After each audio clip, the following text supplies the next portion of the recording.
இந்த நாளிலும் இந்த ஸ்தலத்துக்கு முதல்ல வெளியே வருவனா என்றதே எனக்கு நம்பிக்கை இல்லாமல் வாழ்ந்தேன்.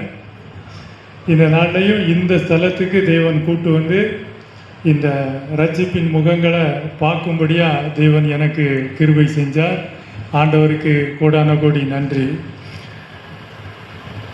எல்லா நாட்களையும் உங்கள் கூட இருக்கேன்னு ஆண்டவர் சொன்னார். அந்த ஆண்டவர் எப்படி என் கூட இருந்து என்னை காப்பாற்றி கொண்டு வந்தார்ன்றது தான் இந்த நாளின் சாட்சி. என்னுடைய பெயர் அர்ஜுனன். ஊர் வந்து சுரண்டை பக்கத்தில் கடையாளூர்டின்ற கிராமம்.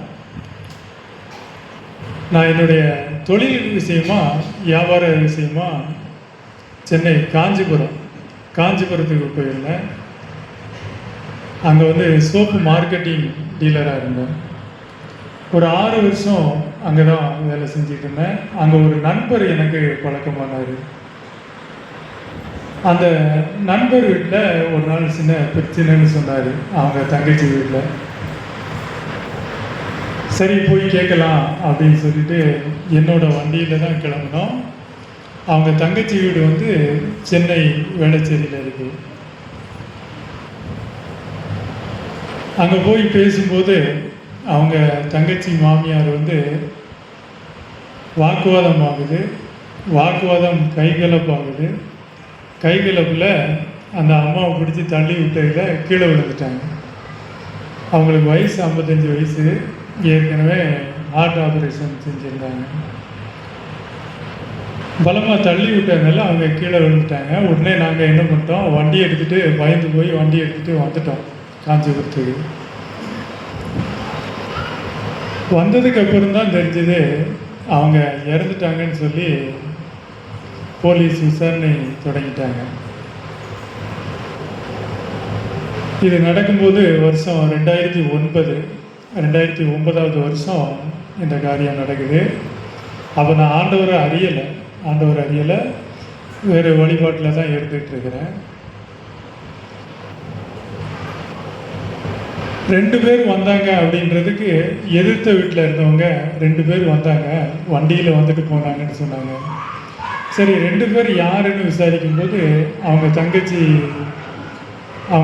அண்ணன் இல்லையா, என் கூட வந்தார் இல்லையா, அவரை அரெஸ்ட் பண்ணுறாங்க. அவரை அரெஸ்ட் பண்ணுறதுக்கப்புறம் என்னை அரெஸ்ட் பண்ணிட்டாங்க. எனக்கு என்னோடய மொபைல், என்னோடய டவர் சிக்னல் வந்து அந்த ஏரியாவை காமிக்குது. 2 மணி நேரம் வேளச்சேரி சிக்னல் உங்கள் மொபைலுக்கு காமிக்குது அப்படின்னு சொல்லி அதையும் வச்சு என்னோடய வண்டி, நான் போன என்னுடைய வாகனத்தை வச்சு என் மேலே வழக்கு தொடுத்தாங்க.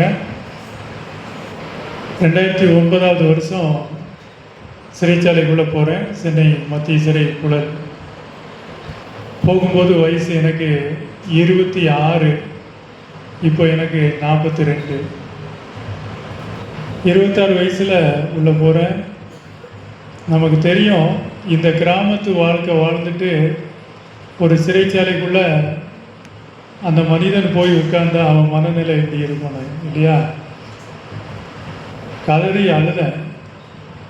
ஏன்னா எப்படி இப்படி வந்து மாட்டிக்கிட்டோம், என்ன இப்படி ஆகிடுச்சு அப்படின்னு சொல்லி ஒரே அழுதுகிட்டே இருந்தேன்.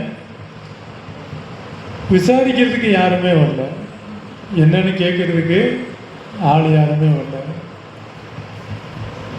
ஏன்னா நம்ம வாழ்க்கையில் எப்போ பிரச்சனை ஆரம்பிக்குதோ அந்த நேரம் தான் சுற்றி யாரும் இருக்க மாட்டாங்க.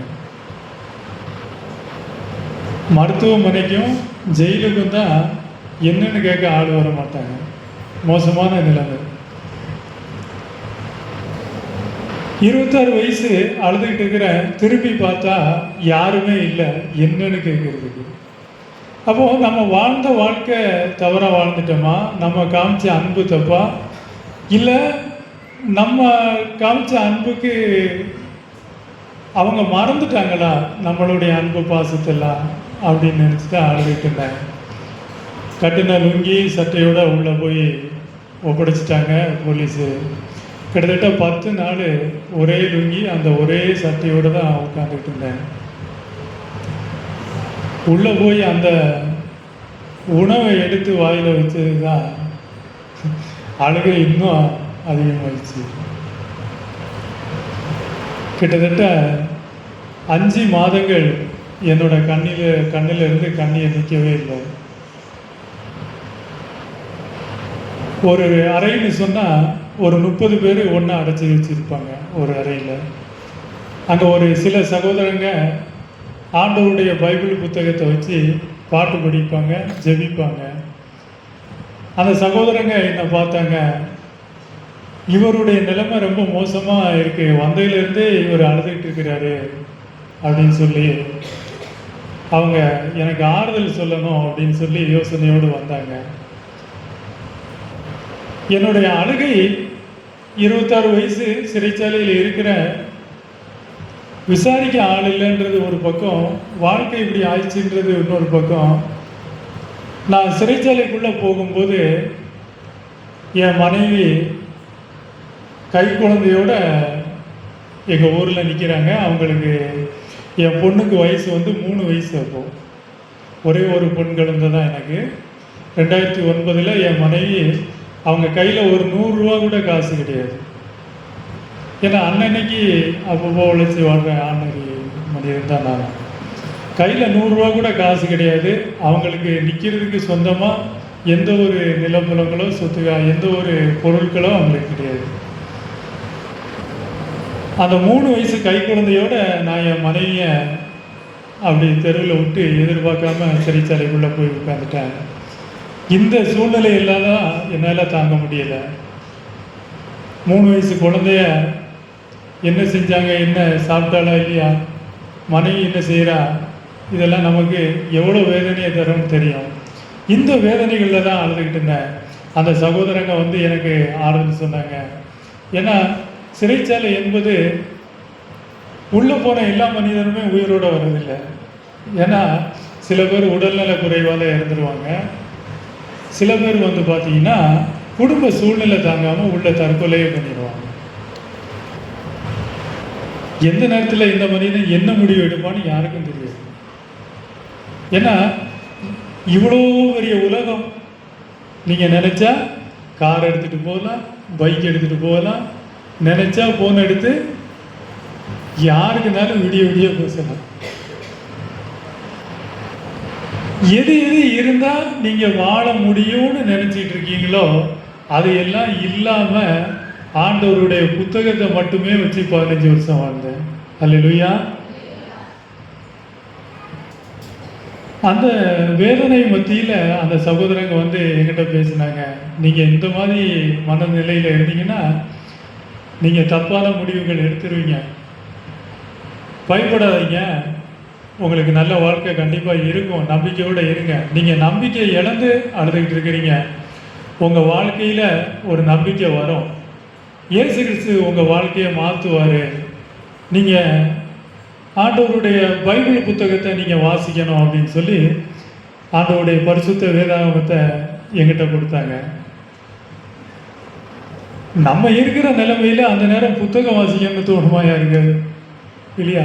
எல்லாமே நல்லா இருக்குது, ஆனாலும் இங்கே கூட பைபிள் வாசிக்கிறது இல்லை. இதான உண்மை. அப்போ அவ்வளோ அழுதுட்டு இருக்கிற மனிதன் நிலைமையில் பைபிளை கொடுத்துட்டாங்க, வாங்கி பக்கத்தில் வச்சுட்டேன். 2 மாதங்கள் ஆயிடுச்சு, அந்த பைபிளை நான் திறக்கவே இல்லை. அப்புறம் ஒரு நாள் ஆண்டவர் என்கிட்ட என் மனசில் ஏவுதல் உண்டாக்குனார். என்னென்னா, நீ புத்தகத்தை திறந்து வாசிக்கணுன்றது தான் எனக்கு வந்த முதல் சத்தம். நீ புத்தகத்தை திறந்து வாசி, இதுதான் முதல் ஏவுதல். எனக்கும் நிறைய கேள்விகள். இயேசு கிறிஸ்து பூமிக்கு வந்தார், உபதேசங்கள் கொடுத்தாரு, வாழ்க்கை மாறும்னு சொல்கிறாங்க. இந்த புத்தகம் நம்ம வாழ்க்கையை மாற்றிடுமா? நாம் ஜெயிலில் இருக்கிறோம். ஜெயிலில் இருக்கிற நமக்கு இந்த புத்தகம் என்ன சொல்லிடும்? ஆனாலும் இயேசு கிறிஸ்துவை பின்பற்றுற நிறைய மக்களை நாம் கேள்விப்பட்டிருக்கிறோம். சரி, இந்த புத்தகத்தையும் திறந்து வாசிப்போம், நம்மளுடைய வாழ்க்கை மாறும்னு சொல்கிறாங்க. இந்த புத்தகம் எப்படி நம்ம வாழ்க்கையை மாற்றும்? நிறைய கேள்விகள் இல்லையா? வாழ்க்கையில் கேள்வி இல்லாத மனிதன் கிடையாது. ஆனால் அவ்வளோ கேள்விகளுக்கும் ஆண்டவருடைய புத்தகத்தில் பதில் இருக்குது. அல்லேலூயா. கேள்விகளோடு ஆண்டவருடைய புத்தகம் 2010 வருஷம் முதல்ல திறக்கிறேன். திறந்து வாசிக்கும் போது ஆண்டவருடைய மலை பிரசங்கம் மத்தேயு 5, 6, 7 இந்த மலை பிரசங்க வார்த்தைகளை வாசிக்கும் போது எனக்கு மனசு அங்கேயே நின்றுச்சு. ஏன்னா ஒரு தெய்வம் பூமிக்கு வந்து சொன்ன வார்த்தைகள் இல்லையா.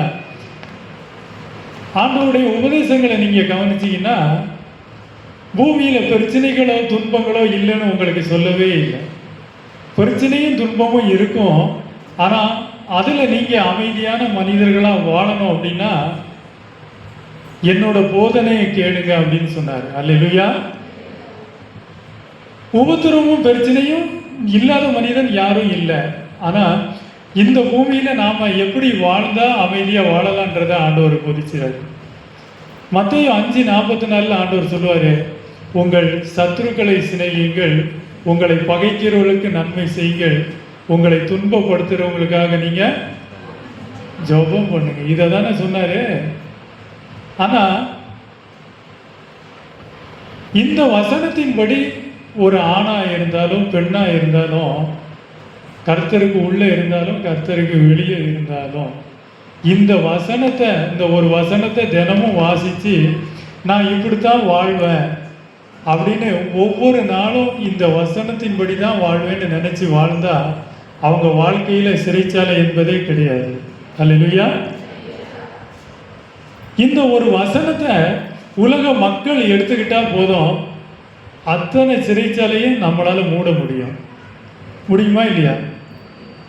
ஏன்னா அங்கே சிறைச்சாலையே தேவையில்லைன்றதுக்கு தான் அந்த வார்த்தை ஆண்டவர் சொன்னது. பகைக்கிறவர்களுக்காக நன்மை செய்யுங்க, துன்பப்படுத்தினா ஜெபம் பண்ணுங்கன்னாரு இல்லையா. ஆனால் எந்த பகுதியில் நம்ம புதிய ஏற்பாட்டில் தேடி தேடி வாசித்தாலும் உங்களை பகைக்கிறவங்க மேலே நீங்கள் வழக்கு தொடுத்துருங்கன்ற சொல்ல நம்ம வேதத்தில் பார்க்க முடியாது. ஆனால் நாம் வழக்கு தொடுக்கிறோமா இல்லையா?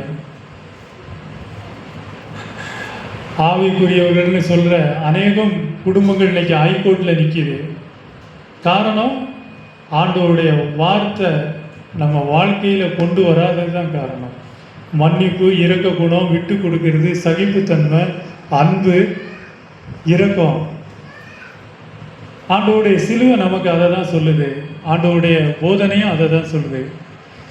ஆண்டவருடைய வாழ்க்கையும் போதனையும் ஒன்று.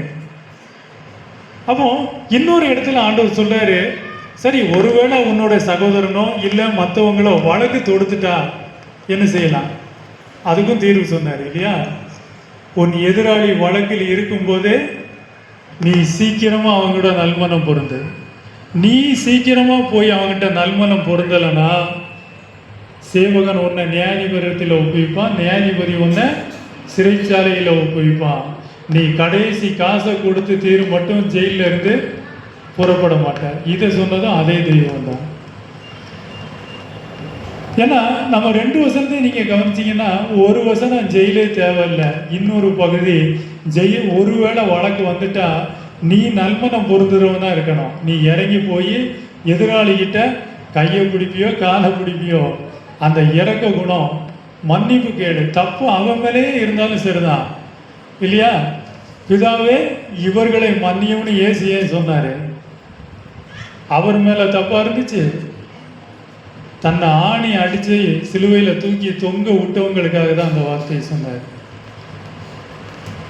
ஏன்னா இந்த அமைதி வார்த்தைகளை நம்ம வாழ்க்கையில் ஏற்றுக்கிட்டு, ஒரு திருச்சபை முதல்ல இந்த வசனங்களை ஏற்றுக்கிட்டு வாழ்ந்துட்டாலே உங்களை தேடி மற்ற மக்கள் வந்துடுவாங்க. அமைதியை விரும்பாத மனிதன் யாருமே கிடையாது இல்லையா. ஒரு நிலம் வாங்க போனால் அந்த நிலத்தை சுற்றி மக்கள் எப்படி இருக்காங்கன்னு பார்த்து தான் வாங்குறோம். அதே மாதிரி தான் நீ உங்களுக்குள்ள ஒற்றுமை, ஐக்கியம், விட்டு கொடுக்கும் தன்மை, சகிப்பு, இரக்கம், பொறுமை இது எல்லாமே இருந்ததுன்னு சொன்னால் பிற மனிதர்கள் நம்ம திருச்சபைக்கு நம்மளை தேடி வருவாங்க. அல்லேலூயா. இதுதான் உண்மை. ஏன்னா ஒளி இருக்கிற இடத்துக்கு மக்கள் வந்துடுவாங்க. இருளில் வாழ்ந்த ஜனங்க பெரிய வெளிச்சத்தை இயேசுகிட்ட கண்டாங்க. அதெல்லாம் பைபிள் சொல்லுது, நீங்கள் வெளிச்சத்தின் பிள்ளைகள்னு. நம்மக்கிட்ட அந்த வெளிச்சம்ன்றது அந்த சமாதான வாழ்க்கை. சரி சரி முடிஞ்சது. அப்போ இந்த வார்த்தைகள் தான் நம்ம வாழ்க்கைக்கு தேவைப்படுது. இந்த வார்த்தைகளை வாசிக்கிட்டு இருக்கும்போது அந்த சகோதரங்க மறுபடியும் என்னை ஜெபத்தை கூப்பிட்டாங்க. அவங்க கூட போய் ஜெபிக்க ஆரம்பித்தேன். அது வரைக்கும் எங்கிட்ட புகைப்பழக்கம் இருந்தது. அந்த புகைப்பழக்கத்தை நிறுத்திட்டு அவங்க கூட போய் ஜெபிச்சு பாடல் பாட ஆரம்பித்தேன். 2010 ஆண்டவருடைய புத்தகம் வாசித்து 3 மாதங்களில் இந்த பயணம் தொடர்ந்துருச்சு. அதன் பின்பு பார்த்தீங்கன்னா அங்கே அந்த சகோதரன் கூட சுவிசேஷ ஊழியமும் செய்ய ஆரம்பித்தேன். வேத வசனங்களை எடுத்து போதிக்க ஆரம்பித்தேன். இந்த பயணம் போய்கிட்டே இருந்தது. 2015 2020 வரைக்கும் அங்கே 2 விதமான சபை ஆராதனை நடக்கும். முதல்ல 7:30 9 மணி வரைக்கும் ஒரு ஆராதனை, 9 11 மணி வரைக்கும் ஒரு ஆராதனை. இந்த 2 ஆராதனைக்கும் தலைமை போதகனாக இருந்து தேவனுடைய சபையை நடத்துகிற அளவுக்கு தேவன் கிருபை செஞ்சார். அல்லேலூயா. இதில் ஆண்டவருடைய வார்த்தைகள் தான் என்னை காப்பாற்றிச்சு. பாருங்கள், ஆண்டவருடைய வசனம்னா என்னன்னு தெரியாது, திருச்சபைனா என்னன்னு தெரியாது, போதனைனா என்னன்னு எனக்கு தெரியாது. ஆனால் உள்ளே போய் துக்கமான நேரத்தில் விசாரிக்க யாருமே இல்லைன்னு நான் அழுதுகிட்டு இருந்த நேரத்தில் தான் ஆண்டவருடைய புத்தகம், அவர் உங்களை விசாரிக்கிறபடினால் உங்கள் கவலைகளை எல்லாம் அவர் மீது வைத்து விடுங்கள்னு வார்த்தை வந்தது. அப்போஸ்தலன் பவுல் சொன்னது போல நீங்கள் ஒன்றுக்கும் கவலைப்படாமல் தேவனுக்கு தெரியப்படுத்துங்க. இந்த வார்த்தைகள் தான் சிறை கம்பிகளுக்குள்ள எங்களுக்கு மருந்து. ஏன்னா ஒரு ஆயுள் தண்டனை கைதி எப்போ வெளியே வருவான்னா யாருக்குமே தெரியாது. பூமியில் இருக்க மனிதர்கள் யாருக்குமே தெரியாது. என் மனைவி உள்ளே இருந்து ஃபோன் பேசுகிறதுக்கு அனுமதி உண்டு. வாரத்தில் ஒரு டைம் ஃபோன் பேசுவோம். அதுக்கு நீண்ட வரிசை இருக்கும். 2 மணி நேரம் லைனில் நின்றுட்டு தான் 10 நிமிஷம் ஃபோனில் பேச முடியும். அப்படி ஃபோனில் பேசும்போது இங்கே இருந்து நான் வீட்டுக்கே வந்ததில்லை, இப்போ தான் வந்திருக்கேன். 2 மாதம் தான் ஆகுது. நான் என் மனைவியும் மகளும் சொல்லி அழுவாங்க. இங்கே உள்ள பொருளாதார சூழ்நிலை, குடும்ப சூழ்நிலை, அவங்க நெருக்கப்படுறது, இந்த சமுதாயத்தில் அவங்க புறக்கணிக்கப்படுறது எல்லாத்தையும் சொல்லி அழுவாங்க. நான் அவங்கக்கிட்ட ஒரு விஷயந்தான் சொல்லுவேன், நான் சீக்கிரம் வந்துடுவேன், உயிரோடு வந்துடுவேன். நான் வர்ற வரைக்கும் நீங்கள் 2 பேர் உயிரோடு இருக்கணும், அது போதும் எனக்கு அப்படின்னு தான் சொல்லுவேன் என் மனைவிக்கிட்டையும் என் மகள்கிட்டையும். ஆனால் ஆண்டவர் இத்தனை வருஷங்களும் அந்த சிறை கம்பிகளுக்குள்ள 4 சுவர்களுக்குள்ள இல்லையா, வானத்தில் 6 மணிக்கு மாலையில் 6 மணிக்கு கதவு சாத்தப்பட்டுச்சுன்னா மறுநாள் காலையில் 6 மணிக்கு தான் அந்த கதவு திறப்பாங்க. வானத்து நிலவெல்லாம் பார்க்க முடியாது. அப்படிப்பட்ட கஷ்டமான நெருக்கமான அந்த உபத்திரவ குகையில் ஆண்டவருக்கு வசனம் கூட இருந்துச்சு. ஆண்டவருடைய புத்தகம், ஆண்டவர் சொன்ன மாதிரி வானம் பூமி அழிஞ்சாலும் என் வார்த்தை அழியாது. மனுஷன் 50 மாத்திரமல்ல, ஆண்டவருடைய வாயிலிருந்து புறப்படுகிற வார்த்தையில் பிழைப்பான். இந்த அழியாத வார்த்தை தான் என்னை அழிய விடாமல் இன்னைக்கு உங்கள் முன்னால் கொண்டாந்து நிறுத்திச்சு. என் மனைவியை ஆண்டவர் காப்பாற்றினாரு, என் மகளை ஆண்டவர் காப்பாற்றினாரு, என்னையும் காப்பாற்றி இன்னைக்கு எங்கள் 3 பேரையும் ஒன்றா சேர்த்தாரு. அல்லேலூயா. ஏன்னா ஆண்டவருடைய புத்தகம் இல்லைன்னா நான் உள்ளேயே அழிஞ்சு போயிருப்பேன். கர்த்தருடைய வேதம் காப்பாற்றி கொண்டு வந்தது. ஆண்டவர் நம்ம கூட இருக்கிறார். நான் உள்ளே இருக்கும்போது ஆசைப்பட்டு கேட்டது தான், ஆண்டவரே நான் வெளியே போனோம், என்னைக்கு வெளியே போகிறேன், சீக்கிரம் வெளியே போகணும், வெளியே போய் சபையில் சாட்சி சொல்லணும், நீங்கள் எந்த ரட்சிப்பையும் இதுதான் கேட்டேன். ஆண்டவர் அந்த ஜெபத்தை கேட்டு இந்த நாளில் ஆசீர்வதிச்சார். ஏன்னா ஆனாலும் ஆண்டவருடைய நான் கேட்ட ஜெபங்கள் நிறைவேற 15 ஆண்டுகள் எனக்கு ஆயிருக்கு. அதனால் ஆண்டவர்கிட்ட பொறுமையாக இருங்க, நம்பிக்கையோடு இருங்க. சூழ்நிலையை பார்த்து விசுவாசத்தை விட்டுறாதீங்க. ஒருவருக்கொருவர் அன்பாக இருங்க, மனம் விட்டு பேசுங்க. பேசுறதுக்கு ஆள் இல்லாமல் சிறைச்சாலையில் அழுதுகிட்டு இருக்காங்க. நீங்கள் நல்லா இருக்கிறீங்க, ஆனாலும் கணவன் மனைவிக்கிட்ட பேசுறதில்ல, மனைவி கணவன்கிட்ட பேசுறதில்ல, குடும்பத்தில் பகைகள் இதெல்லாம் வேணாம். பகை விரோதம் எதுவும் வேணாம். எல்லாத்தையும் தேவன்கிட்ட அறிக்கை இட்டுட்டு அன்புள்ளவர்களாக வாழுங்க. சகோதரன் மேலே குறை உண்டுன்னா முன்பு போய் நீ ஒப்புரவாகி பின்பு காணிக்கையை செலுத்தினார். அந்த வசனத்தை ஒவ்வொரு நாளும் கடைபிடிச்சு வாழுங்க. ஆண்டவர் உங்களை ஆஸ்வதிப்பார். அல்லேலூயா.